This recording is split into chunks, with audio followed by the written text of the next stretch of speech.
சர்வ வல்லமை உள்ள எங்கள் ஆண்டவரே, இந்த அருமையான வேலைக்காய் ஸ்தோத்திரம்.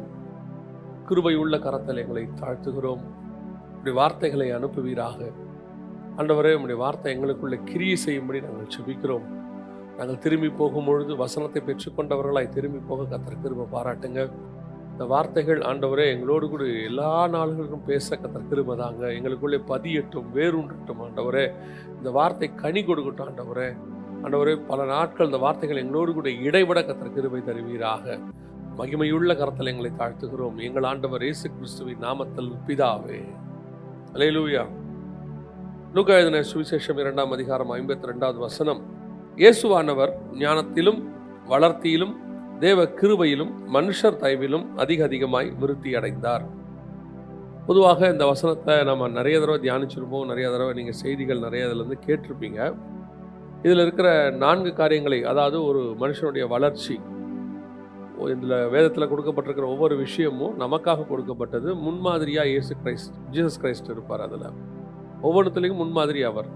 ஸோ ஒரு பிள்ளை பிறந்ததுலேருந்து அது வளர்ச்சி அடைஞ்சு தன்னுடைய திட்டத்தை இந்த பூமியில் செஞ்சு முடிக்கிற வரைக்கும் அதுக்கு என்னென்ன தேவை அப்படிங்கிறத வேதம் தெளிவாக நமக்கு சொல்லி வச்சுருக்கு. அதை ஆண்டவர் நமக்கு முன்மாதிரியாக எடுத்து காட்டியிருக்கிறார். அதில் ஒன்று, ஒரு பிள்ளையினுடைய வளர்ச்சிக்கு என்ன தேவை அப்படின்னா, இயேசுவானவர் ஞானத்திலும் வளர்த்தியிலும் தேவ கிருபையிலும் மனுஷர் தயவிலும். இதில் குறித்து நிறைய காரியங்கள் தியானிச்சுட்டே இருந்தபோது பர்டிகுலராக ஒரு காரியத்தை குறித்து மாத்திரம் ஆண்டவர் சில காரியங்களை உணர்த்திக்கிட்டே வந்தார். என்னன்னு கேட்டால், அதில் மனுஷர் தயவிலும் அப்படின்னு இருக்குது பார்த்தீங்களா. இந்த மனுஷர் தயவு அப்படிங்கிறது 2 எக்ஸ்ட்ரீம் லெவலுக்கு போயிடுது. ஒன்று, ஒரு குரூப் விசுவாசத்தின் அடிப்படையில் வாழ்கிறவங்க, எனக்கு மனுஷர் தயவே தேவையில்லை அப்படிங்கிற மாதிரி அவங்க போயிடுறாங்க. ஸ்பிரிச்சுவலாகவே நான் சொல்கிறேன், ஸ்பிரிச்சுவலாக இருக்கிறவங்க ரொம்ப ஸ்பிரிச்சுவலாக போக போக போக எனக்கு மனுஷனே தேவை கிடையாது அப்படின்னு சொல்லி. ஆனால் இயேசுவுக்கே மனுஷர் தயவு தேவைப்பட்டிருக்கிறது. இன்னொரு குரூப் இருக்குது, அது ஒரேடியாக மனுஷர் தயவையே சார்ந்து கொள்ளுதல். இந்த மற்ற 3 தேவ கிருபை ஞானம் இதெல்லாத்தையுமே அவங்களுக்கு தேவைப்படாது. அவங்க எதுக்கு எடுத்தாலும் மனுஷர் தயவு, டிபெண்டபிள். ஒரு ஆள் இல்லாட்டி அவங்களால வாழ முடியாது, அவ்வளோதான். அவங்க அதுக்கப்புறம் மென்டலி ஹேண்டிகேப்ட் ஆகிடுவாங்க. அதுக்கப்புறம் அவங்களால எதுவும் செய்ய முடியாது, அப்படியே அப்செட் அப்படி ஆகிடுவாங்க. ஐயோ இவங்க இல்லை, நம்ம என்ன செய்ய போகிறோம், எனக்கு கை உடைஞ்ச மாதிரி ஆயிடுச்சு, கால் உடைஞ்ச மாதிரி ஆயிடுச்சு அப்படின்னு. அப்படி ஒரு எக்ஸ்ட்ரீம் லெவல் இருக்குது. அந்த மாதிரி ஒரு லெவல் இருக்குது. இன்னொரு லெவல் இருக்குது மனுஷர் தயவில். அதை சொல்லுவாங்கன்னு கேட்டிங்கன்னா, நிறைய பணங்கள்லாம் வச்சுருப்பாங்க, நல்ல ஆஸ்தி இருக்கும், சம்பாத்தியம் இருக்கும். இவங்க சொல்லுவாங்க, நீங்கள் பார்த்தீங்கன்னா எனக்கு யார் தயவும் தேவையில்லைங்க, எனக்கு தேவையானது எல்லாம் இருக்குது. இவங்க கடவுள் பேர் கூட சொல்லுவாங்க, கடவுள் எனக்கு எல்லாம் கொடுத்துருக்குறாரு, எனக்கு என்ன கவலை, காசை விட்டெறிஞ்சா வேலை பார்க்கறதுக்கு ஆள் இருக்கும்பாங்க. ஆனால் அதுவுமே மனுஷர் தயவு தான், அதுவுமே மனுஷர் தயவு தான். இந்த மனுஷர் தயவை நாம் எப்படி தப்பாக எடுத்துக்கொள்ளுகிறோம், இதெல்லாம் நிறைய தியானிக்கிறோம். நம்ம ஞானத்தை பற்றி தியானிக்கிறோம், பைபிளில் உள்ள ஞானத்தை பற்றி தியானிக்கிறோம், அப்புறம் வளர்த்தி தேவ கிருபை இதை பற்றியெல்லாம் நம்ம நிறைய பேசுகிறோம். குறிப்பாக எனக்கு ஆண்டவர் இந்த மனுஷர் தயவை குறித்து, மனுஷர் எவ்வளோ இம்பார்ட்டண்ட். ஏன்னா ஆண்டவர் ஆரம்பிக்கும் போதே என்ன சொல்லிட்டாருன்னா, மனிதன் தனிமையாக இருப்பது நல்லதல்ல அப்படின்ட்டார். சமீபத்தில் சில காரியங்கள் படிக்கும்போது ஏவாளை குறித்து அந்த இடத்துல வசனம் சொல்லுதில்ல, மனுஷன் தனிமையாக இருப்பது நல்லதல்ல என்று சொல்லி அவனுக்கு ஏற்ற துணையை உண்டாக்குவேன் அப்படின்னு இருக்குல்ல. இந்த ஏற்ற துணைக்கு டிரான்ஸ்லேஷன் என்ன இருக்குன்னா ஹெல்ப்பர்னு இருக்குது. அதாவது உதவிக்கு ஹெல்ப்பர். அவன் தனிமையாக இருப்பது நல்லதல்ல, ஹெல்ப்புக்கு கண்டிப்பாக என்ன செய்யணும், ஒரு ஆள் இருக்கணும்ட்டு. இப்போ இயேசு போகும்போது என்ன சொல்லிட்டு போகிறாரு, சீஷர்களை பார்த்து, நான் உன்னை திக்கற்றவளாய் விடேன் அப்படின்னு சொல்லிட்டு, நான் போய் உங்களுக்கு தேற்றவாளனை அனுப்புவேன். அந்த தேற்றவாளனுக்கு இங்கிலீஷில் என்ன இருக்குன்னா ஹெல்ப்பர்னு இருக்குது, பரிசுத்த ஆவியானவருக்கு. அப்போ ஆண்டவர் ஆவியிலையும் சரி, ஸ்பிரிச்சுவலையும் சரி, மாம்ச பிரகாரமாயும் சரி, நாம் தனியாக இருக்க அவர் விரும்பவில்லை. தனியாக இருக்க முடியாதுங்கிறது தான் டிசைன். தனியாக இருக்க முடியாதுங்கிறது தான் டிசைன். இப்போ நான் சொல்கிறது வெறும் திருமண காரியத்தை குறித்து மட்டும் அல்ல. திருமண காரியத்தை குறித்து வசனம் தெளிவாக சொல்லுது, வரம் பெற்றவர்களை தவிர தனிமையாக இருப்பது முடியாது. திருமணம் பண்ணுறது தான் டிசைன், அதான் காட்ஸ் டிசைன். அதுதான் ஒரு சிலருக்கு அது வரம், ஆண்டவர் எப்படி ஸ்பெஷலாக கொடுக்குறாரோ அந்த மாதிரி திருமணம் பண்ணாமல் அன்னகராக கர்த்தருக்காக வைராக்கியமாக சாட்சியாக இருக்கிறவர்கள் வாழ்கிறவர்கள் இருக்கிறாங்க. ஆனால் என்னை பொறுத்த வரைக்கும் அப்படிப்பட்டவர்களை கர்த்தர் சின்ன வயசுலேருந்தே உருவாக்கி கொண்டாடுவார். அவங்கள ஆண்டவர் மாடல் பண்ணி கொண்டு வரணும். அது யூனிக் அழைப்பு. அது வரம் பெற்றவர்கள் ஒரு குரூப் இருக்குது, அது கர்த்தரே சின்ன வயசுலேருந்து உருவாக்கி கொண்டு வர்றது, அது வேற. ஆனால் மனுஷர் தயவு என்பது எல்லா விதத்திலும் தேவை. எங்கன்னா அத்தனையிலும் அப்படி இருக்கும் பொழுது இயேசுவானவர் பர்டிகுலரா இயேசு கிறிஸ்துவை குறித்து மனுஷர் தயவு அவருக்கு தேவைப்பட்டது. யோசித்து பாருங்க, சர்வ வல்லமை உள்ள தேவன், அவர் தான் மனுஷனையே உண்டாக்குனவர், மண்ணினால மனுஷனை உண்டாக்கினவர். அவர் என்ன சொல்றாருன்னா, அவர் வந்து ஒரு ப்ராஜெக்டை பூமியில முடிச்சுட்டு போகணும். உலகத்தினுடையதான மிக முக்கியமான பாவத்தின் காரியங்களை சுமந்து தீர்த்து விட்டு ஜெயம் பெற்று போய் பிதாவின் வலது பார்சத்துல உட்காரணும். இதான் பிளான். ஏன்னா யோவான் 13 சொல்லுது, தான் தேவனிடத்திலிருந்து வந்ததையும் தான் தேவனிடத்திற்கு போகிறதையும் இயேசு அறிந்து. ஸோ அவருக்கு தெரியுது, தான் தேவன்கிட்ட தான் வந்தோம், திருப்பி தேவன்கிட்ட தான் போக போகிறோம். இந்த பர்டிகுலரான மிக முக்கியமான ஒரு விஷயத்தில் பைபிள் சொல்லுது, இயேசுவுக்கு தேவைப்பட்டுச்சு மனுஷர் தயவு. மனுஷர் தயவு இல்லாமல் செய்ய முடிந்த ஆண்டவர் எதுக்கு அப்படி செஞ்சு காட்டுறாருன்னா, நாம இந்த பூமியில எதையுமே தனியா செஞ்சிட முடியாது. எல்லாவற்றுக்கும் கண்டிப்பாக யார் தேவை? மனுஷர் தேவை. அந்த மனுஷர் கூட சிலர் சொல்லுவாங்க பணம் இருக்கு அப்படின்னு. பணம் இருந்தாலும் மனுஷன் தான் வேணும். அந்த பணம் மனுஷனுடைய வேலையை செய்யாது. மனுஷனை பணம் வாங்கறதுக்கு வேணா என்ன செய்யும்? அந்த ஆதி காலத்தெல்லாம் மனுஷனை வாங்கிடுவாங்க, பணம் கொடுத்து வாங்கிடுவாங்க. ஆனா அந்த வேலையை மனுஷன் தான் செய்ய முடியும். காசு கொடுத்து என்ன வேணாலும் வாங்கலாம். கர்த்தர் மனுஷன் மூலமாக கிடைக்கிற சில விஷயங்களை அது மனுஷன் வழியா தான் கிடைக்கும். என்ன பண்ணாலும் மனுஷன் வழியா தான் கிடைக்கும். அது வேற எது வழியா கிடைக்காது. அது ஆண் பெண் அந்த கான்செப்ட்லாம் வேற, ஆனா அது வழியா தான் கிடைக்கும். அப்படி இருக்கும்போது இயேசு கிறிஸ்துவுக்கே மனுஷர் தயவு தேவைப்படுமானால் நமக்கும் நிச்சயம் மனுஷர் தயவு தேவைப்படும். மனுஷர் தயவு இல்லாமல் இந்த உலகத்தில் வாழவே முடியாது. ஏதோ ஒரு விதத்துல வேணும், கன்ஃபார்மா வேணும். கல்யாணமே பண்ணாட்டியும் வேணும், ஏதோ ஒரு இடத்துல வேணும். ஜப வீட்டில் வந்து கல்யாணம் பண்ணாம இருப்பாங்க, ஆனா ஜப வீட்டில் இருந்து கொஞ்சம் பேர் என்ன செய்வாங்க, அங்க அவங்களுக்கு உதவி செய்யறதுக்கு கொஞ்சம் ஆட்கள் இருப்பாங்க. அந்த மனுஷர் தேவைப்படுவார்கள். நான் அதைத்தான் சொல்ல வரேன். கன்ஃபார்மாக ஒரு மனுஷர் தயவு தேவை. அப்போ 3 முக்கியமான இடங்களிலே இயேசு கிறிஸ்துவுக்கு மனுஷர் தயவு தேவைப்பட்டது. நிறைய இடத்துல இருக்கு. வெரி இம்பார்ட்டண்டா 3 பகுதியாக நான் எனக்கு ஆண்டவர் உணர்த்துறதான் சொல்றேன். முதலாவதாக வாசிங்க, மத்தேயு எழுதின சுவிசேஷம் 2ஆம் அதிகாரம் 13வது வசனத்தை வாசிங்க. மத்தேயு 2:13 வாசிங்க. அவர்கள் போன பின்பு கர்த்தருடைய தூதன் சொப்பனத்தில் யோசேப்புக்கு காணப்பட்டு, ஏரோது பிள்ளையை கொலை செய்ய தேடுவான். ஆதலால் நீ எழுந்து பிள்ளையையும் அதன் தாயையும் கூட்டிக் கொண்டு எகிப்துக்கு ஓடிப்போய் நான் உனக்கு சொல்லும் வரைக்கும் அங்கே இரு என்றான். இப்போ இயேசு குழந்தையாக இருக்கிறார். நல்லா கவனிங்க, இயேசு குழந்தையாக இருக்கிறார். தேவகுமாரன் தான். வசனம் தெளிவாக தான் சொல்லுது, யூதருக்கு ராஜாவை அவர் பிறந்திருக்கிறாரு. அவர் பிதாவினுடைய குமாரன், எந்த மாற்று கருத்தும் இல்லை. பிதா நினைச்சா அவர் எப்படி வேணாலும் பாதுகாக்க முடியும். ஆனால் இங்கே வசனம் தெளிவாக சொல்லுது, யோசேப்பு கையிலையும் மரியாள் கையிலையும் பிள்ளையை கொடுத்து விட்டு நீ என்ன செய்ய, இந்த பிள்ளையை எடுத்துக்கொண்டு எகிப்துக்கு போ அப்படின்னு இருக்கு. இப்ப ஏன் இந்த காரியம் நடைபெறுகிறது? ஏன் தேவனால இயேசுவை அப்படியே, நீங்க நிறைய கதைகள் எல்லாம் கூட படிச்சிருப்பீங்க, டங்குன்னு இங்க மறைஞ்சி அப்படியே இன்னொரு இடத்துல போய் அவர் இருந்து பண்ண முடியாதா அப்படின்னா, இதே இயேசு கிறிஸ்து அவரை கொலை செய்ய வகை தேடும் போது அவர்கள் நடுவிலிருந்து மறைந்து போனார்னு இருக்கு. அப்படியே இருக்கு, வசனத்துல இருக்கு. அவர்கள் நடுவிலிருந்து அவர் மறைந்து போனார், ஒரு இடத்துல கடந்து போனார்னு இருக்கு. அதாவது கொலை செய்யும்படி மலைக்கு மேல கூட்டிட்டு போறாங்க, தள்ள பாக்குறாங்க, அங்கிருந்து மறைந்து போனார். ஸோ இயேசுவால என்ன செய்ய முடியும்? கன்ஃபார்மாக மரணத்திலிருந்து தன்னை காப்பாற்றி கொள்ள முடியும் கொலை செய்யறவங்க கிட்ட இருந்து. ஆனால் வசனம் இங்க தெளிவா சொல்லுது, ஏரோது பிள்ளையை கொலை செய்ய வகை தேடுவான், நீ பிள்ளையை எடுத்துக்கொண்டு போ.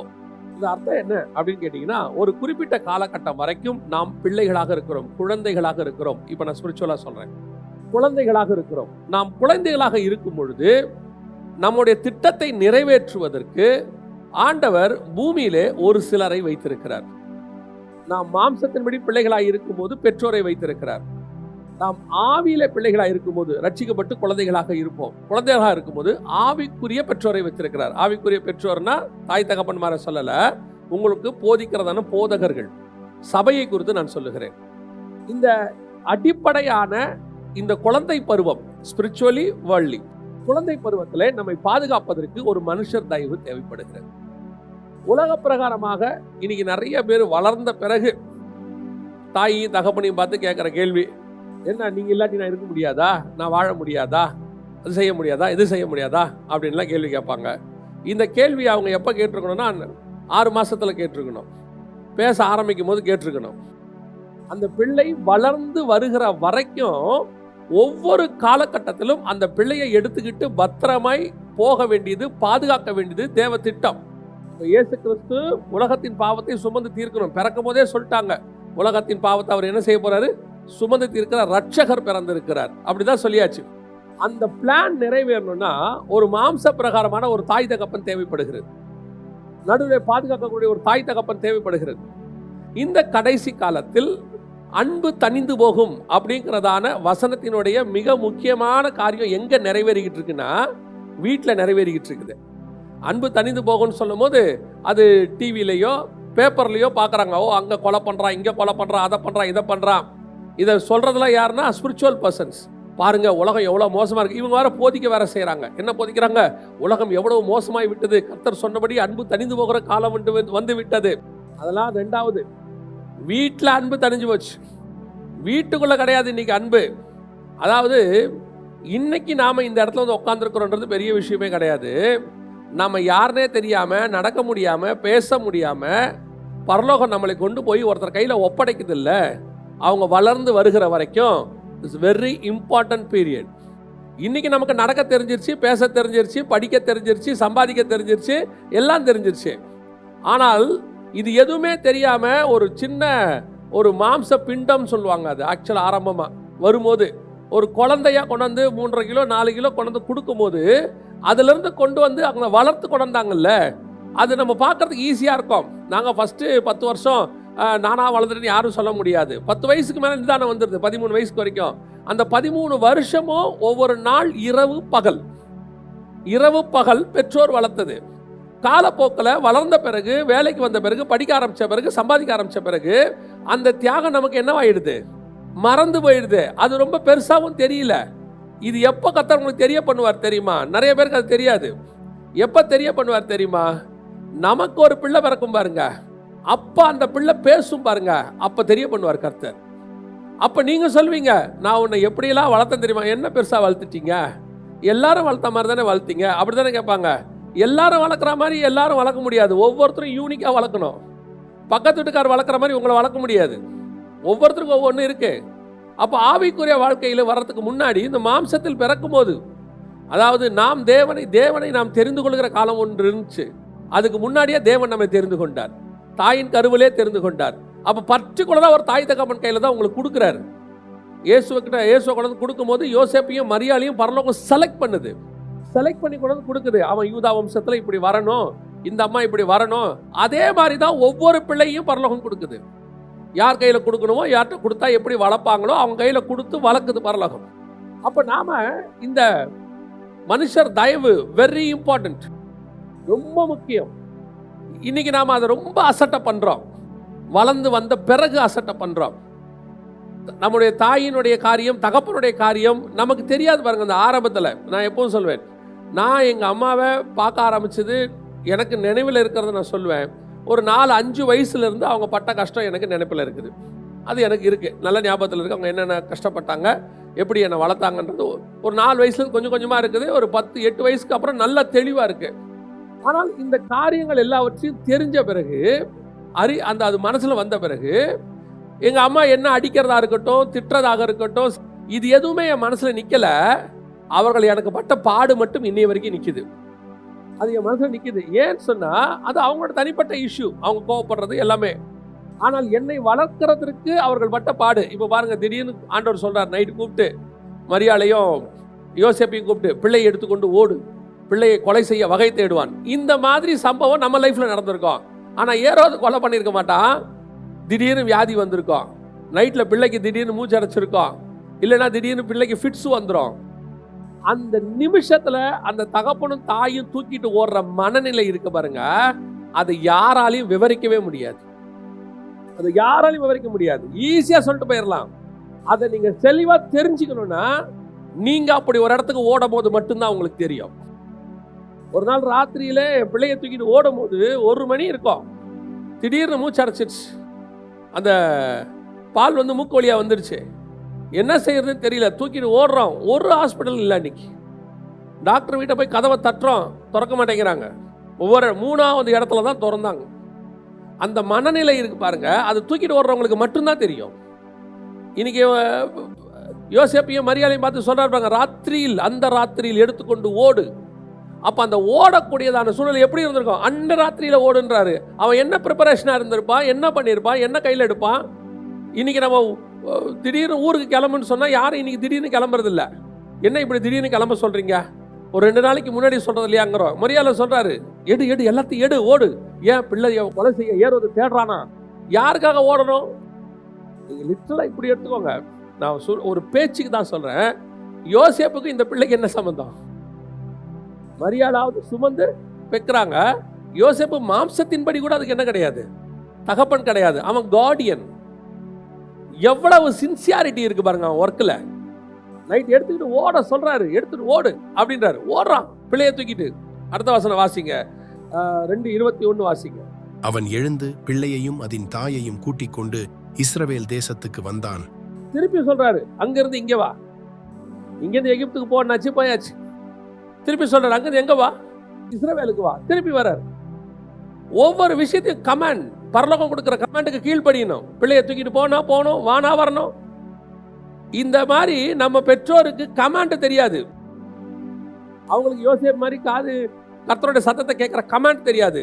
கர்த்தர் ஆனா உணர்த்துவார். ஏன்னா அவர் செய்ய வேலையை செய்ய வைப்பாரு பாருங்களேன். அந்த கமாண்ட் தெரியாது, செய்ய வைப்பாரு.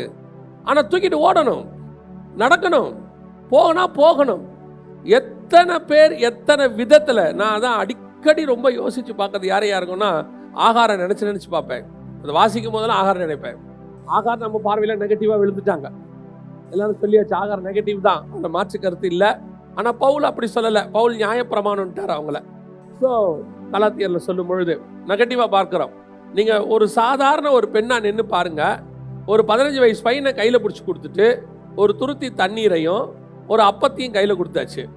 எல்லாருக்கும் என்ன கொடுத்துட்டானமா, கேத்தூரால் சந்ததிக்கெல்லாம் நல்ல ஆசீர்வாதத்தை கையில கொடுத்து அனுப்பிட்டானமா, பரிசுகளை கொடுத்து அனுப்பினான். ஈசாக்குக்கு தனக்கு உண்டான எல்லாவற்றையும் கொடுத்தான்.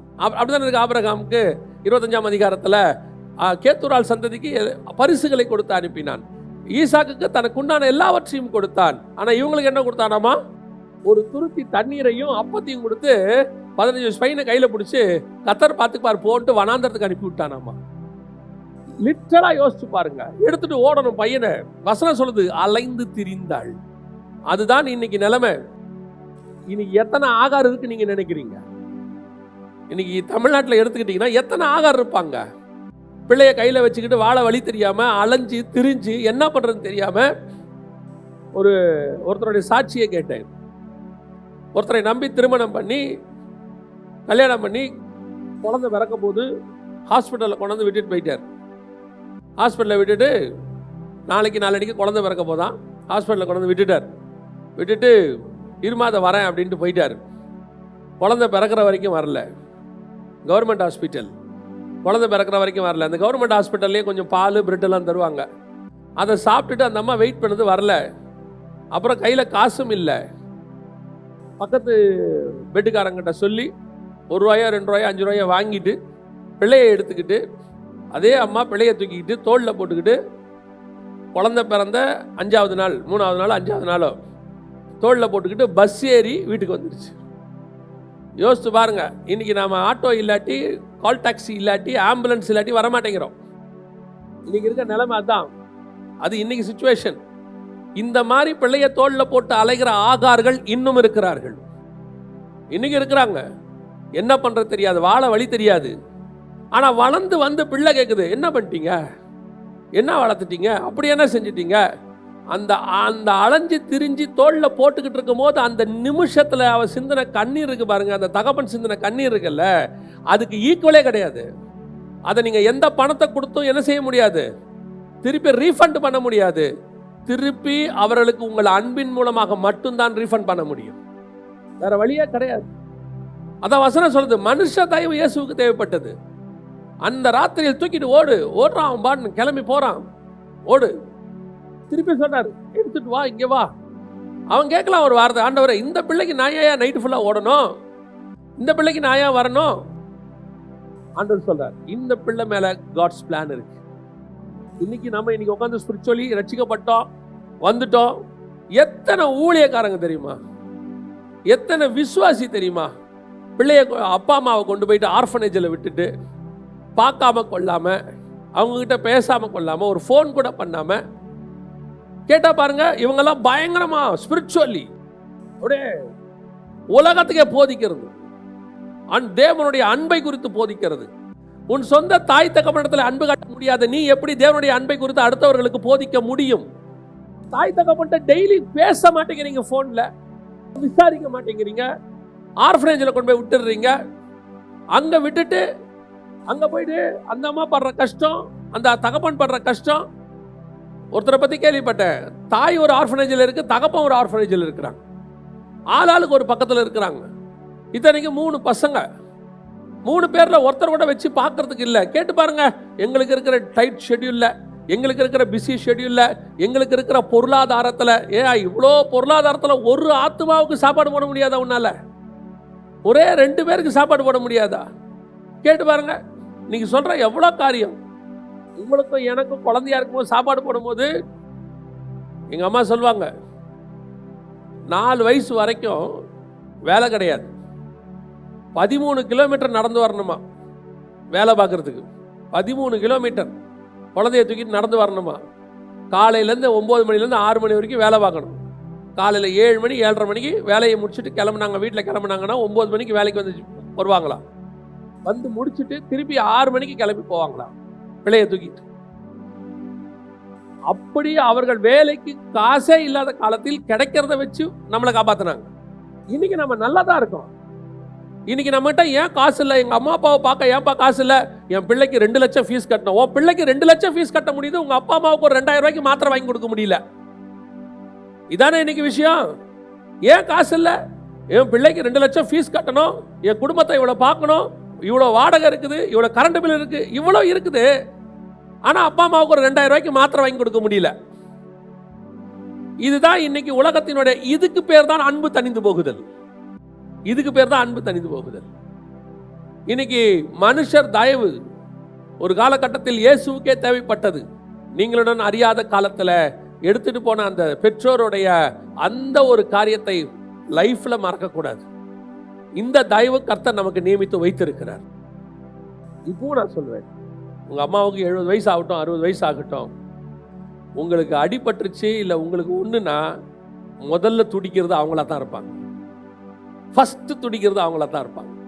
உங்கள் அம்மா மாதிரி நான் எப்பவும் சொல்லுவேன், ஆண்டவர் எனக்கு கொடுத்த பெரிய கிஃப்ட்டு, இந்த பூமியில் எனக்கு கொடுத்த பெரிய கிஃப்ட்டு ரட்சிப்பு ஞானசானம். இதுக்கு அப்புறம் ஆண்டவர் எனக்கு கொடுத்த பெரிய கிஃப்ட் எங்கள் அம்மா. நான் பார்த்து வளர்ந்ததுனால சொல்கிறேன்.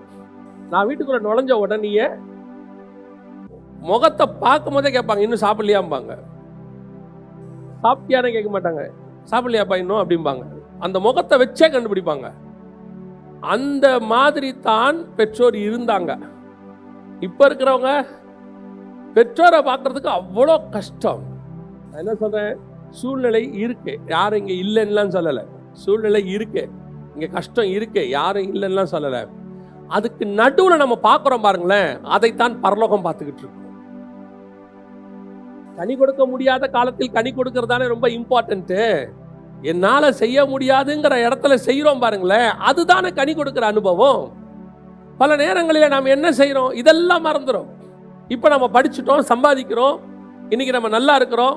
கேட்டு பாருங்க, அப்படி உட்காந்து பெற்றோரை ஹாலில் உட்கார வைக்கிறதுக்கு வெக்கப்படுறவங்க இருக்கிறாங்க.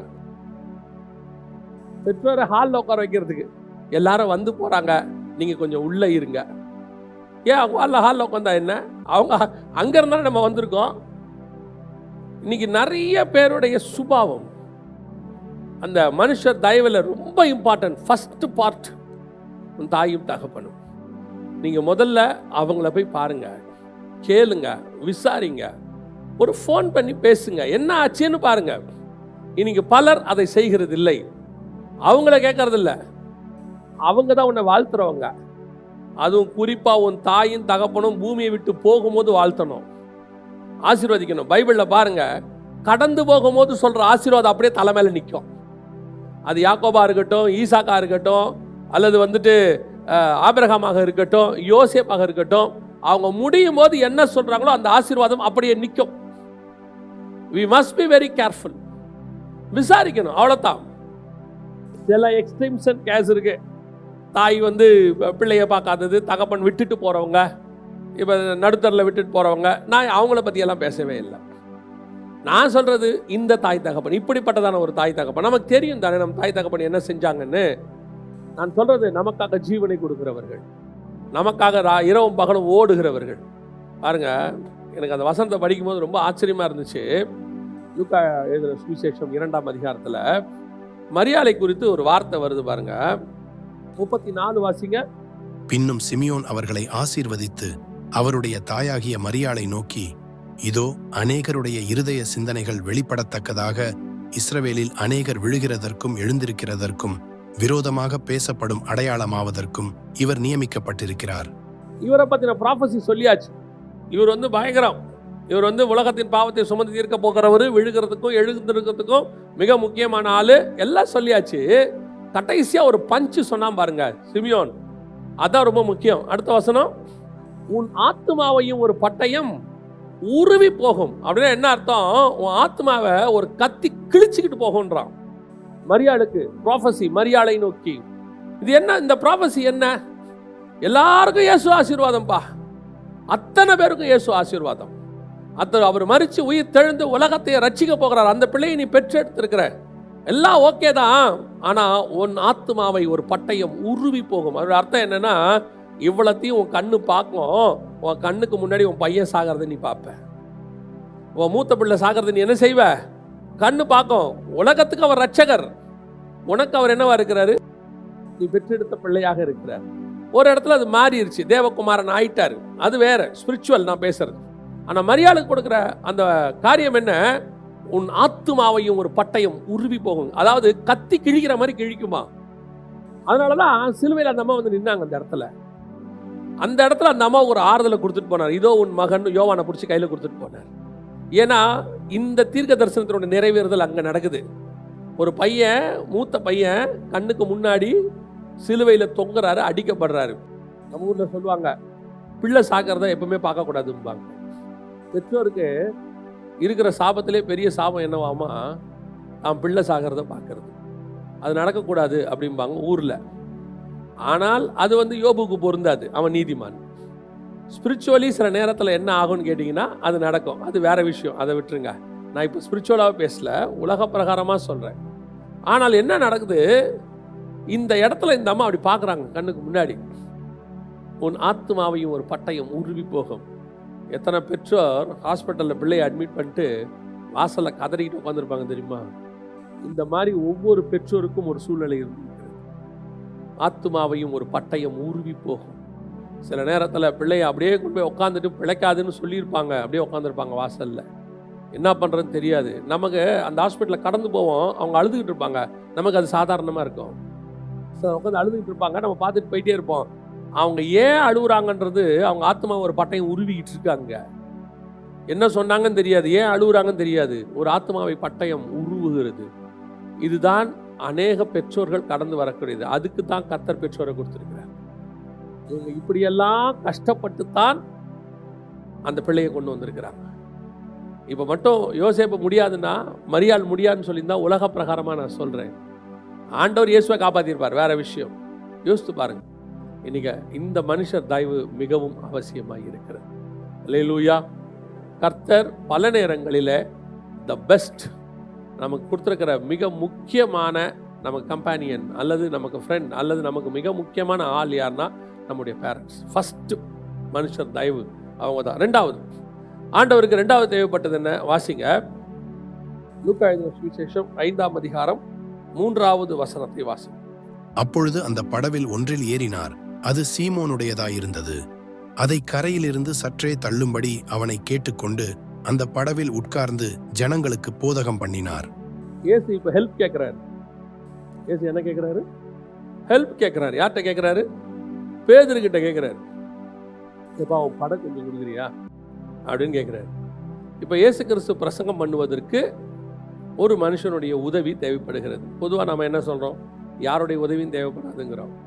இயேசுநாதருக்கு உதவி தேவையா அப்படின்னா தேவையே படாது. அவர் என் ஜீவனை கொடுக்கவும் என் ஜீவனை எடுக்கவும் எனக்கு அதிகாரம் இருக்கிறது. அவரே சொல்றார். அவர் சொன்னா கல்லுகள் அப்பமாக மாறும். அவர் நினைச்சாருன்னா மண்ணை மனுஷனா மாத்திடுவாரு. வானத்திலிருந்து அக்கினியை அவர் இறங்க பண்ணுவார். அவரால் கூடாத காரியம் ஒன்றுமில்லை. அவர் உலகத்தை ஜெயிச்சவர். இவர் போய் சொல்றாரு பேதுருகிட்ட, இந்த போட்டு கொஞ்சம் கொடுக்குறியா, எனக்கு என்னது பிரசங்கம் பண்ணிட்டு தரேன். ஒரு சர்வ வல்லமை உள்ள தேவனுக்கு ஒரு உதவி தேவைப்படுகிறது பிரசங்கம் பண்ணுவதற்கு. இப்போ அவர் சொல்றாரு, இந்த போட் கொஞ்சம் தருவியா? 2வது வாசிங்க.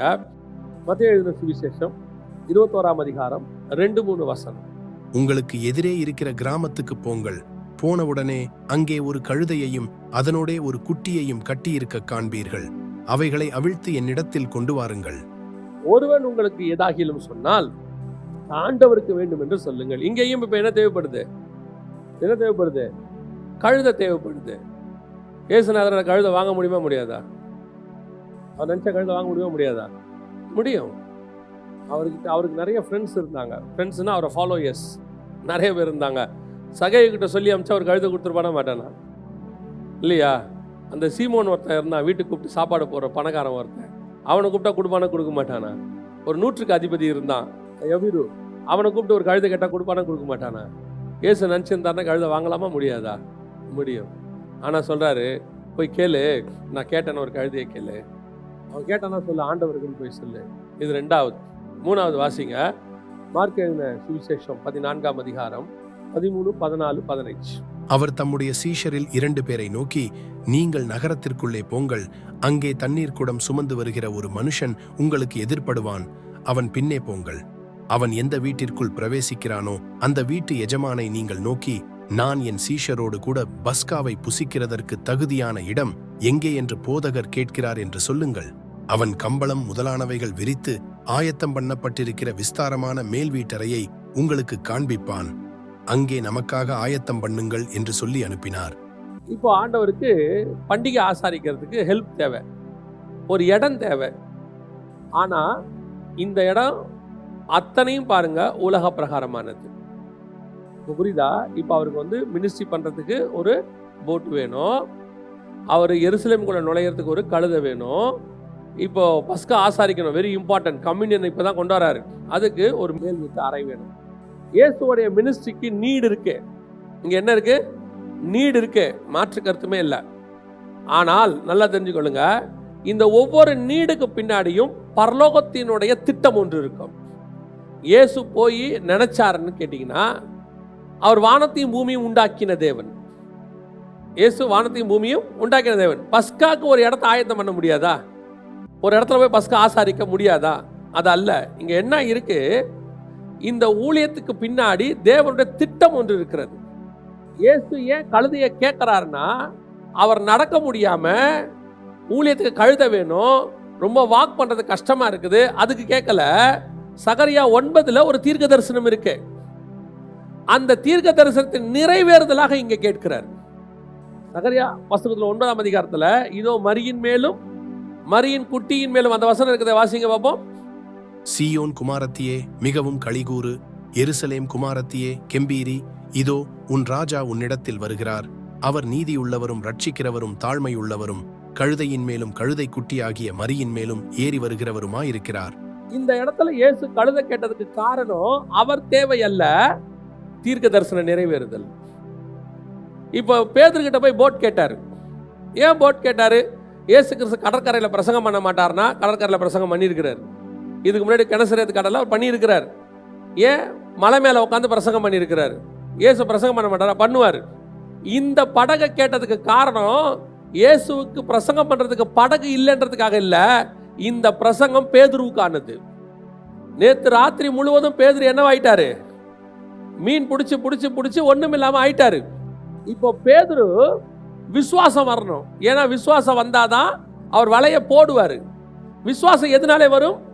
கேள்வினாலே வரும். உட்காந்து பிரசங்கம் பண்றார், எல்லாருக்கும் பேசுறாரு. இதை பேதுரு உட்காந்து கேட்டுக்கிட்டே இருக்கிறார். இது முடியும் போது பேதுரு சொல்றாரு, நைட்டு ஃபுல்லா போட்டேன், ஆனா என்ன இல்ல, மீன் இல்ல, ஆனால் உம்முடைய வார்த்தையின்படி போடுகிறேன். ஏன்னா உங்க வார்த்தையை நான் கேட்டேன், இந்த வார்த்தையின் மேல எனக்கு விசுவாசம் இருக்கிறது. ஏன் போட்ல உட்கார்ந்தாருன்னா, பிரதான சீஷன் ஒருத்தனை ஆதாயம் பண்ணணும். எவன் மேல ஆலயம் கட்ட போறோ உன்மேல் என் சபையை கட்டுவேன், அவன் ஆதாயம் பண்ணணும். அதுக்காக போட்டு கேட்டாரு. இவர் போட்டு கேட்கறது இவர் வாங்குறதுக்காக கேட்கல. ஏன் அங்க போட்டை கேட்கிறாருன்னா, அவனை இப்ப கொண்டு வரணும் உள்ளுக்குள்ள. ஏன்னா ஏற்கனவே அந்திரேயா சொல்லி இவர் வந்துட்டு போயிட்டார், ரிட்டர்ன் ஆயிட்டார். செகண்ட் டைம் கூப்பிடுறாரு பேதுருவை. கூப்பிடும் பொழுது இவருக்கு அந்த விசுவாசம் வரணும், அந்த பிரசங்கம். அவன் போட்ல உட்காந்து பண்ணணும். ஏன் மற்றவங்க போட்டு இல்லையாங்க?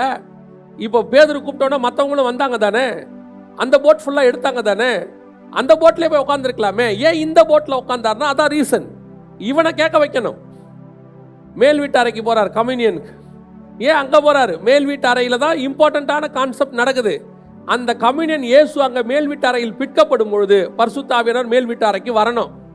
இந்த பிரமாணம் இங்கே முடிஞ்சு புதிய பிரமாணம் ஆரம்பிக்கணும். இயேசு கிறிஸ்து அங்கே சிலுவையில் பிற்கப்பட போகிற தன்னுடைய சரீரத்துக்கு அடையாளமாக நியூ கவர்னன்ட் ஆரம்பிக்கிறார். இந்த நியூ கவர்னன்ட்டுக்கு அடையாளம் யாருன்னா பரிசுத்த ஆவியானவர் உள்ளே வர்றது. அவர் மேல் வீட்டு அறையில் போய் ஜெபம் பண்ண தான் வருவார். இங்கே மேல் வீட்டில் முடிச்சு அங்கே மேல் வீட்டில் ஆரம்பிப்பாங்க. ஒவ்வொன்றுத்துக்கு பின்னாடியும் காட்ஸ் பிளான் இருந்துச்சு. அவர் தன் தேவைக்காக, உலக தேவைக்காக கேட்கவில்லை, பரலோகத்தினுடைய திட்டத்தின் நிறைவேறுதலுக்காக கர்த்தர் கேட்டார். இன்னைக்கு மனுஷர் தயவு நமக்கு தேவை. எதுக்கு தேவை தெரியுமா? பரலோகத்தின் திட்டத்தை பூமியில செய்வதற்கு நமக்கு மனுஷர் தயவு தேவை. ஆண்டவர் இன்னைக்கு உங்களுக்கு நிறைய மினிஸ்ட்ரி வச்சிருக்கிறார், நிறைய அழைப்பு கொடுத்திருக்கிறார். உங்களை கொண்டு கர்த்தர் பல காரியங்கள் செய்ய சொல்றாரு. இது எல்லாமே நீங்கள் தனியாய் செய்து விட முடியாது. ஒன் மேன் ஷோ இங்க கிடையவே கிடையாது. இது டீம் ஒர்க். ஆண்டவர் எப்பவுமே பாருங்க ஒரு டீம் ஒர்க்கை சொல்லிக்கிட்டே இருப்பாரு. ஒருமனப்பட்டு இருங்க. எங்க போனாலும் 2 பேரை அனுப்புவாரு. எங்க போனாலும் 2 பேரா போனோம்.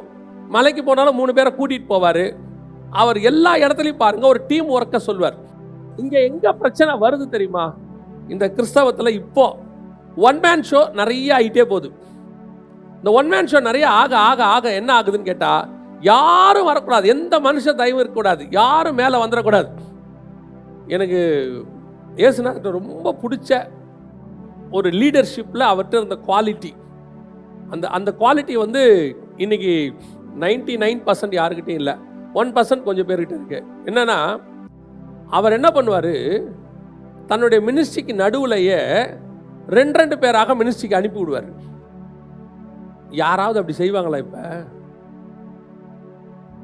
எத்தனை பேர் இருந்தாலும் இவங்க தான் எல்லாத்துக்கும் போகணும்னு நினைப்பாங்க, இவங்க தான் போய் மினிஸ்ட்ரி பண்ணணும்னு நினைப்பாங்க, அவங்க ஊழியத்தில் அவங்க பேர் தான் வரணும்னு நினைப்பாங்க. இன்னொரு ஆளை உள்ள சேர்க்கணும்னு என்ன செய்ய மாட்டாங்க, நினைக்க மாட்டாங்க. அந்த பேர் வந்துடக்கூடாதுன்னு நினைப்பாங்க. ஆனால் இவர் ஆபிரகாமுக்கு குழந்தை இல்லை, சாராளுக்கு குழந்தை இல்லை, குழந்தை வாக்கு தத்தத்தின் மூலமாக உருவாயிடுச்சு, குழந்தை பிறந்துருச்சு. இப்போ ஆபிரகாமுடைய சந்ததி 400 வருஷம் கழிச்சு இருக்கு. ஆபிரகாமுக்கு சந்ததியை உருவாக்குனது இவர். ஆனால் மோசே கிட்ட சொல்லுவார், ஆண்டவரே உங்களை யாருன்னு கேட்டால் என்ன சொல்லணும்? ஆபிரகாமின் தேவன் சொல்லு. இவருடைய சீசன் தானே ஆபிரகாமு. சொல்லும்போது அப்படிதான் சொல்லுவோம். நம்ம சொல்லும்போது என்ன சொல்லுவோம்? நம்ம பையன், நம்ம கிட்ட படிச்சவன், நம்ம கிட்ட வளர்ந்தவன், இப்படிதான் நம்ம சொல்லுவோம். இதான இயல்பு. தேவன் எப்படி சொல்றாருன்னா, நான் அவனுடைய அப்பா. எவ்வளவு பெரியதான ஒரு பிராட் மைண்ட் பாருங்க ஆண்டவருக்கு. அது அப்படியே இயேசு செய்வார். அப்படியே 2 பேரை அனுப்பி விடுவார், போங்க அற்புதங்கள் செய்யுங்க, அடையாளங்கள் செய்யுங்க. இன்னைக்கு தேவன் அந்த பிராட் மைண்ட் இருக்கிறார்ல, அந்த பிராட் மைண்ட் இன்னைக்கு நம்ம கிட்ட இல்லைல்ல. நம்ம ஒன் மேன் ஷோ, தனியா எதா இருந்தாலும் நான் செய்யணும், நான் என் பேரு, நான் மட்டும் வெளியே வரணும். நல்லா தெரிஞ்சுங்க, எந்த ஒரு ஊழியமும், எந்த ஒரு காரியமும், குடும்பமா இருக்கட்டும், ஊழியமா இருக்கட்டும், வேலையா இருக்கட்டும், ஒன் மேன் ஷோல நடக்கவே நடக்காது. It's a team work. யாராவது ஒருத்தர் கண்டிப்பாக தேவை. அப்பதான் உங்கள் பரலோகத்தின் திட்டம் நடக்கும். பல நேரத்தில் ஏன் பரலோகத்தினுடைய திட்டம் நடக்க மாட்டேங்குதுன்னா, நாம இந்த இடத்துல ஒரு சுய முடிவெடுக்கிறோம், அல்லது நம்முடைய சுய சித்தத்தை செய்கிறோம். என்ன சுய சித்தம்? நானே, என் பேரு, என் ஊழியம், நான் செய்வேன், நான் போவேன், எப்பவும் சொல்லுவேன். எல்லாமே நான் ஒருத்தனால கண்டிப்பா என்ன செய்ய முடியாது. ஒருத்தரால எல்லாமே செஞ்சிட முடியும்னு சொன்னா அவன் போய் சொல்றான்னு அர்த்தம், அல்லது அந்த வேலையை அவன் கெடுக்க போறான்னு அர்த்தம். அவ்வளவுதான். ஆண்டவரே சொல்லிட்டாரு, ஏவாளுங்கிற ஹெல்ப்பர் இல்லாம உன்னால பண்ண முடியாதுன்னு சொல்லிட்டாரு. பவுல் எடுத்துக்கோங்க. எங்கேயாவது பவுல் தனியா போய் பார்த்துருக்கீங்களா? பைபிள் முழுக்க பாருங்க. முதல்ல பர்னபாவோட போயிட்டே இருப்பாரு, அப்புறம் தீத்து, திமோத்தியு, சீலா இவங்களோட போயிட்டே இருப்பாரு, அப்புறம் ஆக்கில்லா, பிரிஸ்கில்லா இவங்களோட போயிட்டே இருப்பாரு. கடைசி வரைக்கும் யாராவது ஒருத்தன் கூட இருந்துகிட்டே இருப்பாரு.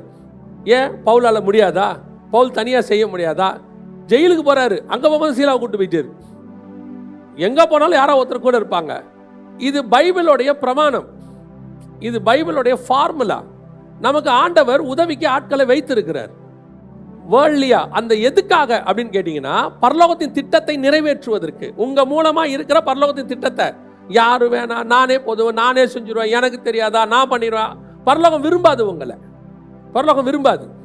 நீங்கள் அந்த இன்னொரு கம்பெனியனை கர்த்தர் கொடுக்குற ஆளை எடுத்துக்கணும், அந்தந்த நேரத்தில் கொடுக்கும். அதான் ரொம்ப முக்கியம். எல்லா காலத்தையும் கொடுப்பாங்கன்னு சொல்ல முடியாது, ஒரே ஆள் எல்லா நேரத்துக்கும் வருவார்னு சொல்ல முடியாது. ஒவ்வொரு காலகட்டத்தில் ஒவ்வொருத்தரை ஊழியத்துக்கு கர்த்தர் துணையாக கொடுப்பார், உங்களுடைய வேலைக்கு கொடுப்பார், ஒரு இடத்துல கொடுப்பார். இவங்க போவாங்க, அடுத்த ஒருத்தர் வருவாங்க. ஆனா ஒருத்தர் இருந்துகிட்டே இருப்பாங்க. அது வெறும் பணம் கொடுக்கறதுக்காக மட்டும் இல்லை, காணிக்கைக்காக மட்டும் இல்லை, எல்லா இடத்திலும் அவங்க தேவைப்படுவாங்க, ஏதாவது ஒரு இடத்துல தேவைப்படுவாங்க. இதை புரிஞ்சுக்கிட்டு அந்த ஆளோட நீங்க இணைஞ்சு பிரயாணம் பண்றீங்கல்ல, அதுதான் தேவ திட்டத்தை நிறைவேற்றுதல். இயேசு பிரதாகிட்ட போயிட்டு, என்னப்பா நீங்க என்ன போய் இவர்கிட்ட போட்டு கேட்க சொல்றீங்க, அதுவும் இந்த பையன்கிட்ட, இவங்கிட்டயா அப்படின்னு சொல்லியிருந்தாருன்னா கதை முடிஞ்சிருச்சு.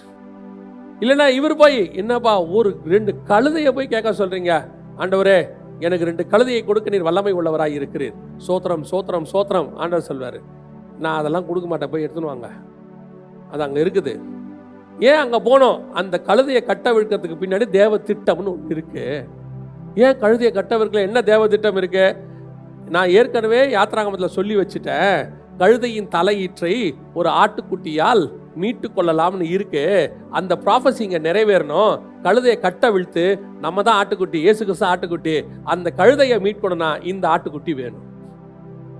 அதோடு கூட சீயோன் குமார்த்தியே, உன் ராஜா கழுதையின் மேலும் மரியின் மேலும் வருகிறார்.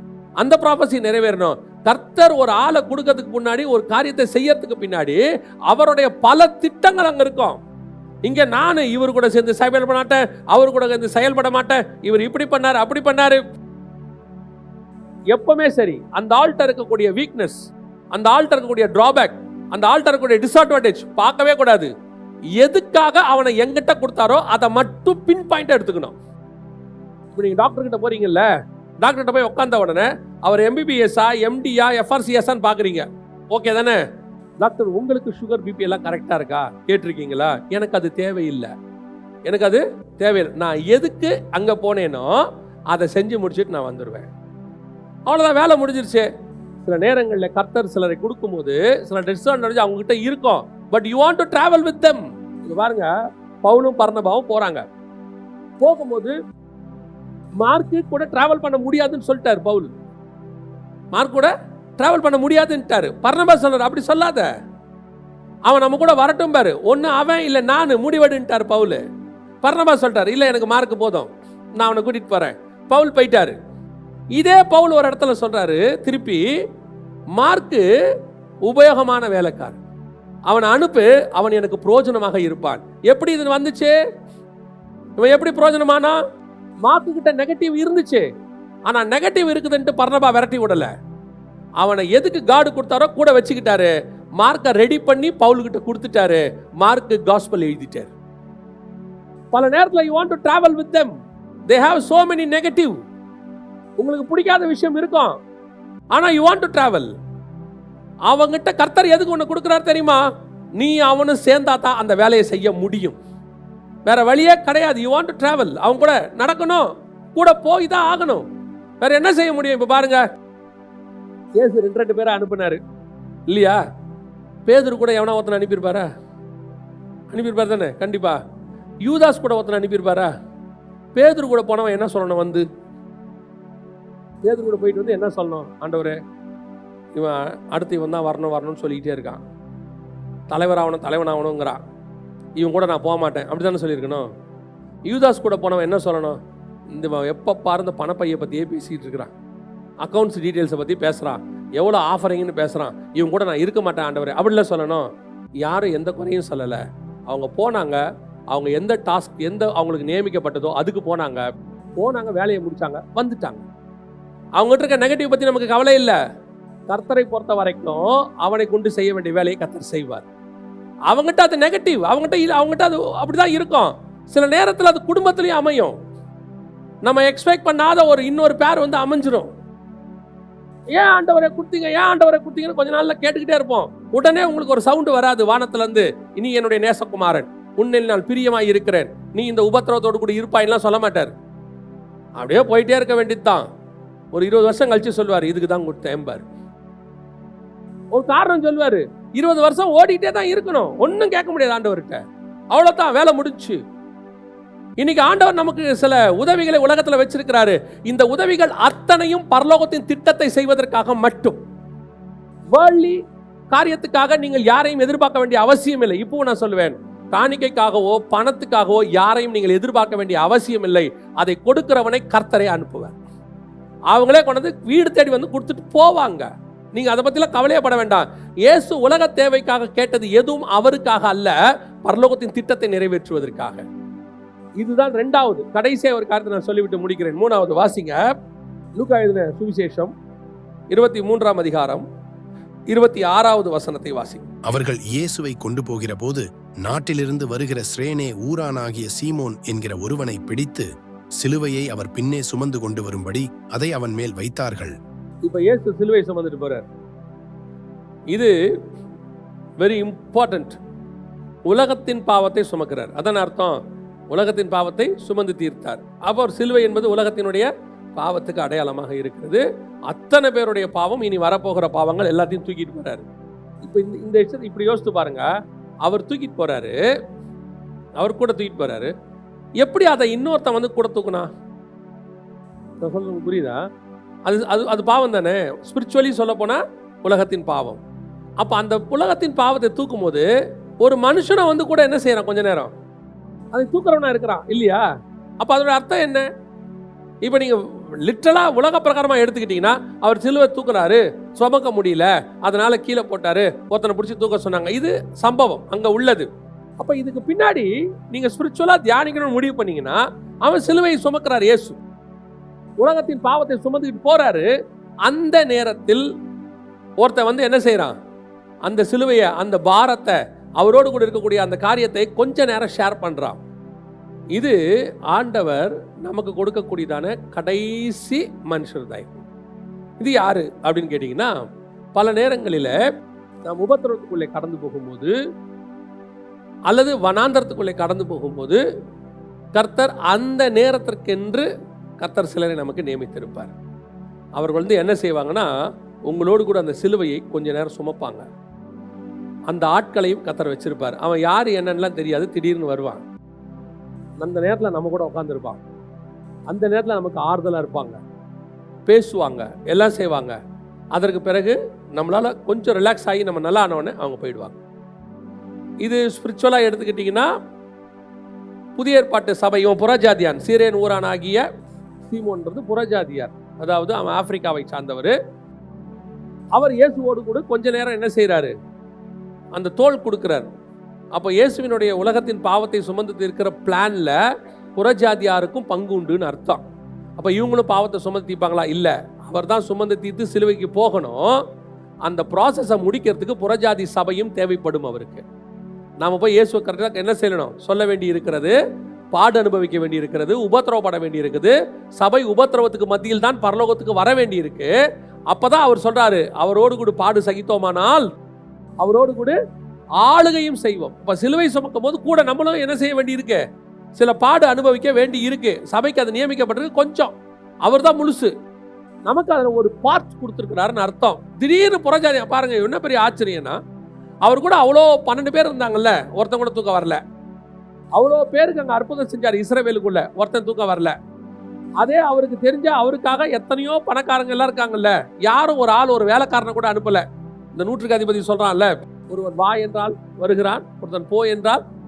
அப்போ ஒருத்தனை கூப்பிட்டு, டேய் கொஞ்ச நேரம் அவருக்கு தூக்குடான்னு சொல்லாமல்ல, சொல்லல. யாரும் வரல. யார் வந்து தூக்குனான்னா வெளியூர்காரன், சீரேன் ஊரானாகிய. அதுக்கு என்ன இவங்க காரணம் சொல்லுவாங்கன்னா, உள்ளூர்ல யாருமே இயேசுக்காக ஹெல்ப் பண்ணல அப்படின்றாங்க. ஆனால் அதோடைய ஆவிக்குரிய அர்த்தம் என்னன்னா, புறஜாதி சபை, புறஜாதியார் அவரோடு கூட அந்த ப்ராசஸ்ல கொஞ்சம் தங்கள் தோள்களையும் கொடுப்பார்கள். நாம இப்ப அந்த சபை அந்த காரியத்தை செஞ்சுக்கிட்டு இருக்குன்னு அர்த்தம். சரி, இப்போ நமக்கு பல நேரங்களில் இப்படிப்பட்ட காரியங்களை நாம் கடந்து போகும் பொழுது ஆண்டவர் சிலரை நமக்கு நியமிப்பார். அவர்கள் நமக்கு தோள் கொடுப்பார்கள். வசனம் சொல்லுது, வாசிங்க, முடிக்கலாம். ரோமருக்கு எழுதின நிருபம் 16ஆம் அதிகாரம் 4வது வசனத்தை வாசிங்க. அவர்கள் என் பிராணனுக்காக தங்கள் கழுத்தை கொடுத்தவர்கள், நான் மாத்திரமல்ல, புறஜாதியாரில் உண்டான சபையார் எல்லாரும் நன்றி அறிவு. சில நேரத்தில் இப்போ பவுல் யாரை பற்றி அங்கே சொல்றாரு தெரியுமா? ஆக்கிலா பிரிஸ்கில்லாவை பற்றி சொல்றார். அவர்கள் என் பிராணனுக்காக தங்கள் கழுத்தை கொடுத்தவர்கள். அதாவது பவுலை பிடிக்கணும், சாவடிக்கணும் முயற்சி பண்ணும்போது அவனை தப்பிக்க வச்சு இவங்க தலையை கொடுக்குறாங்களா, என்ன கொல்லுங்க. இதே மாதிரி தீமோத்தி ஒரு இடத்துல செய்வார். அப்போஸ்தலர் நடவடிக்கைகளில் பவுலை கொல்லை வகை தேடின போது தீமோத்தேயு பவுலை கப்பலில் ஏற்றி அனுப்பிட்டு அவன் அங்கேயே இருப்பான். பவுல் அத்தனை படத்துக்கு போயிடுவார். ஆனால் போயிட்டு என்ன செய்வார்னா ஊழியமே பண்ண மாட்டார். தீமோத்தேயு வர்றதுக்காக வெயிட் பண்ணிக்கிட்டு இருப்பாருன்னு பைபிள் சொல்லுவோம். காரணம் என்ன? அவர்கள் இவனுடைய பாடுகளை ஏற்றுக்கொள்கிறார்கள். பவுலை கொலை பண்ண போகிறாங்க. சரி, பவுலை தேடி வந்தா பவுல் கிடைக்கலாம், யார் என்ன பண்ணுவாங்க? அடுத்து அவன் சீசன் தானே பிடிப்பாங்க, எங்கடா அவங்க ஆளு தானே கேட்டு அடிப்பாங்க. அன்னைக்கு பவுலை கொலை வெறியோட தேடுறாங்களாமா. தேடும் பொழுது பவுல் என்ன செய்யறாரு? அவரை தப்பிக்க வச்சாச்சு. பவுல் போக மாட்டேன் பாரு, இல்ல அனுப்பி வச்சிருவாங்க. ஆனால் தீமோத்தேயு அவருக்காக தன் ஜீவனை கொடுக்க ரெடி ஆகிறார். ஆக்கிலா பிரிஸ்கிலா வசனம் சொல்லுது, அவர்கள் எனக்காக, என் பிராணனுக்காக தங்கள் கழுத்தை கொடுத்தவர்கள். இப்படிப்பட்டவ சிலுவையை சுமக்கிற கொஞ்சம் பேரை கர்த்தர் நமக்கு தருவார். இந்த ஆட்கள் நமக்கு தேவை. எந்த மனுஷனும் தேவையில்லைங்கிறமே. நம்ம கூட சந்தோஷமா இருக்கும்போது 1000 பேர் இருப்பாங்க, துக்கமா இருக்கும்போது ஒரு சிலர் மட்டும்தான் இருப்பார்கள். நீங்க கல்யாணத்துக்கு கூப்பிடுங்க, 1,00,000 பேர் வருவாங்க.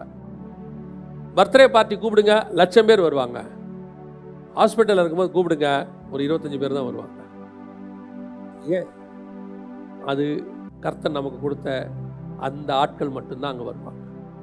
எல்லாரும் நம்ம கஷ்டத்தில் கூட நிற்க மாட்டாங்க. பல நேரத்தில் நம்மளே யோசிப்போம் தெரியுமா, எவ்வளோ செஞ்சோம், நாம இன்னைக்கு கஷ்டப்படுறோம், யாருமே நம்மகிட்ட வரல. அந்த மாதிரி நமக்கு உபத்திரவத்தில் கர்த்தர் சிலரை கொடுப்பார். அவங்ககிட்ட என்ன ஏது குறை இருக்கு அது நமக்கு தேவையே கிடையாது. ஆனால் அந்த நேரத்தில் சிலுவை சுமக்க ஒருத்தன் வந்தான்ல, சீரன் ஊரனாகிய சீமோன் என்ன பரிசுத்தவானா? அவன் என்ன அநேகருக்காக தன் ஜீவனை கொடுக்கிறவனா? கிடையவே கிடையாது. அப்போஸ்தலனா? இல்லை. சில நேரத்தில் நம்ம கூட இருந்த அப்போஸ்தலன் கூட தோல் சுமக்க மாட்டான். இவ்வளோ பெரிய ஆள் இருக்கிறான், பேதுரு மாதிரி பெரிய பெரிய ஆட்கள் இருக்காங்க, ஓடி வந்து தூக்கவாதம் செஞ்சிருக்கலாம்ல, ஓடிட்டான் பாருங்க. அத்தனை பேர் 3 வருஷம் சாப்பிட்டவெல்லாம் ஓடிட்டான். ஆனால் முன்ன பின்ன தெரியாத ஒருத்தன் வந்து தோல் கொடுத்தான் பாருங்க. கர்த்தர் அப்படிப்பட்ட மனுஷர்களை நமக்கு நியமித்து வைத்திருக்கிறார். அவர்கள் வருவார்கள். எங்கிருந்து வருவாங்க தெரியாது, எப்படி வருவாங்க தெரியாது. ஆனா அந்த நேரத்திற்கு வருவார்கள், கூட நிற்பாங்க. வசனம் சொல்றதுல அழுகிறவங்களோடு கூட அழுங்கள். அந்த கூட அழுகிறதுக்கு கொஞ்சம் பேரை கர்த்தர் கொடுப்பார். நம்ம கூட சிரிக்கிறதுக்கு எவ்வளவு பேர் இருக்கிறாங்கன்றது முக்கியமே இல்லை, சந்தோஷம். அழுகிறதுக்கு எத்தனை பேர் இருக்கிறாங்க, அதுதான் ரொம்ப இம்பார்ட்டன்ட். நாம துக்கமா இருக்கும்போது யார் நம்ம கூட இருக்கிறா, நான் வேதனைப்படும் போது யார் என் கூட இருக்கிறா, அப்படி சில ஆட்களை கர்த்தர் நியமிப்பார். இயேசுவுக்கும் பிதா நியமித்தார். அதுக்கு பின்னாடி ஒரு பரலோகத்தின் திட்டம் இருந்துச்சு. அதே மாதிரி தான் உங்களுக்கும் எனக்கும் அவர் நியமிக்கிறார். பல நேரங்களிலே நமக்கு தேவையான காலங்கள் வரும்போது கை அப்படியே முடங்கி போயிடும், என்ன பண்றதுன்னு தெரியாது. அவ்வளவுதான், அடுத்த ஸ்டெப் என்ன பண்ணணும் தெரியாது. அப்படியே நம்ம சோர்ந்து போய் உட்காந்துருப்போம். அந்த நேரத்தில் ஒரு ஆள் வருவாங்க பாருங்க, அப்போ ஒருத்தர் வந்து பேசுவாங்க பாருங்க. அந்த ஆட்களை நீங்க லைஃப்ல மறக்க மாட்டீங்க. அவங்க பெருசா ஒன்றும் செஞ்சிருப்பாங்கன்னு சொல்ல முடியாது, ஆனா அந்த நேரத்தில் அவங்க வந்தது தான் நமக்கு பெரிய பிளஸ். அவங்க தாண்டி போகிறதுக்கு அவங்க தான் காரணமாக இருந்திருப்பாங்க. சில நேரத்தில் யோபு உட்காந்துருக்கும் போது ஒரு 3 பேர் வந்தான் பாருங்க. இவனே மண்ணள்ளி போட்டு உட்காந்துருக்கான். அவன் 3 பேர் வந்தான் பாருங்க. அவன் பேசின பேச்சில் யோபு சொல்லிட்டான், நான் பிறந்த நாள் சபிக்கப்படுவதா. அப்படி ஒரு 3 பேர் வருவான். நம்ம வேதனையை இன்க்ரீஸ் பண்றதுக்கு வருவான். நாமளே கஷ்டத்தில் இருப்போம். அந்த கஷ்டத்தில் இப்போ நம்ம ஒரு உடம்பு சரியில்லைன்னு சொல்ற வச்சுக்கங்களேன், வரவன் என்ன சொல்லணும், பரவாயில்லைங்க சரியாயிரும், ஒன்றும் கவலைப்படாதீங்க, இந்த மாதிரி எத்தனையோ பேருக்கு சரியாயிருக்கு, அப்படி தானே சொல்லணும். வரவன் என்ன சொல்லுவான் தெரியுமா, இதே மாதிரி நிறைய பேருக்கு நடந்திருக்கு, எத்தனை பேர் என்ன ஆயிட்டாங்க தெரியுமா. ஆனால் ஒரு சிலர் வருவாங்க, விசுவாச வார்த்தைகள் பேசுவாங்க, ஜெபம் பண்ணுவாங்க. அவங்க வந்துட்டு போன பிறகு நமக்கு ஒரு பலன் இருக்கும், என்னன்னே தெரியாது. ஒன்றும் அவங்க பெருசாலாம் செய்ய மாட்டாங்க. வருவாங்க, உட்காருவாங்க, நம்ம கூட தோள் கொடுப்பாங்க, பேசுவாங்க, ஒரு ஆறுதலாக இருக்கும். அவங்க பார்த்தாலே நமக்கு சந்தோஷமா இருக்கும். அவங்க வரமாட்டாங்கன்னா நம்ம தேடுவோம். காரணம் என்னன்னா, அவங்க வந்துட்டு போய் பெரிய பணம்லாம் கொடுக்க போறதில்ல, ஆனால் அவங்க வந்துட்டு போனாங்கன்னா நமக்கு ஒரு ரிலாக்ஸ், தோள் கொடுக்க. இந்த மாதிரி ஆட்களை கர்த்தர் நியமிப்பார். இவர்கள் சிலுவை சுமக்கும் போது வருவாங்க, கஷ்டப்படும் போது வருவாங்க, சந்தோஷப்படும் போது வராங்களா இல்லையான்னு தெரியாது, ஆனால் சிலுவை சுமக்கும் போது கண்டிப்பாக வருவாங்க, உபத்திரவப்படும் போது கண்டிப்பாக வருவாங்க. ஃபர்ஸ்ட் வந்து நிற்பாங்க, என்னாச்சுன்னு கேட்பாங்க. அப்படிப்பட்ட ஆட்களுடைய மனுஷர் தயவு நமக்கு தேவை.